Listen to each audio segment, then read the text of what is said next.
ఉస్మానియా విశ్వవిద్యాలయం మెస్ల మూసివేతపై దుష్ప్రచారం చేసిన కేసులో బీఆర్ఎస్ నేత క్రిషాంక్, ఓయూ విద్యార్థి నాగేంద్రను అదుపులోకి తీస్తున్నారు పోలీసులు. వారిద్దరూ హైదరాబాద్ నుంచి కొత్తగూడెం వెళుతుండగా పంతంగి టోల్గేట్ వద్ద అదుపులోకి తీసుకున్నారు. ఏటా వసతి గృహాల మెస్ల మూసివేతపై ఓయూ అధికారులు ఉత్తర్వులు జారీ చేస్తుంటారు.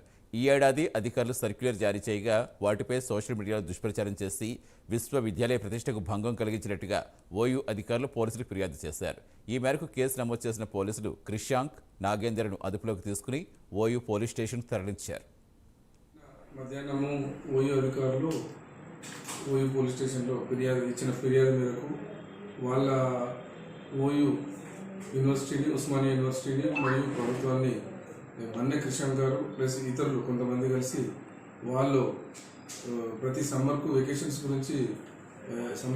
గురించి ఇచ్చిన నోటీస్ విషయాన్ని వేరే విధంగా తప్పుడు దాన్ని ఫోర్జరీ చేసి వేరే విధంగా దాన్ని ట్విట్టర్లో, ఫేస్బుక్లో ఇచ్చిన ఫిర్యాదు మేరకు నిన్న కేసు చేయడం జరిగింది. ఈరోజు మన్నె క్రిషాంక్ అనే వ్యక్తిని, ఒక మీడియా సెల్ కన్వీనర్ని, అతన్ని చౌటుప్పల్ టోల్గేట్ దగ్గర అదుపులోకి తీసుకోవడం జరిగింది. ఈరోజు అతన్ని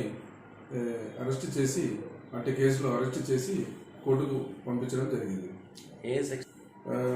ఫోర్జరీ సెక్షన్లో దాన్ని వాళ్ళ నోటీసును ఫోర్జరీ చేసి దాంట్లో అక్షరాలు మార్చి పెట్టిన కేసులో అతన్ని అరెస్ట్ చేయడం జరిగింది. 466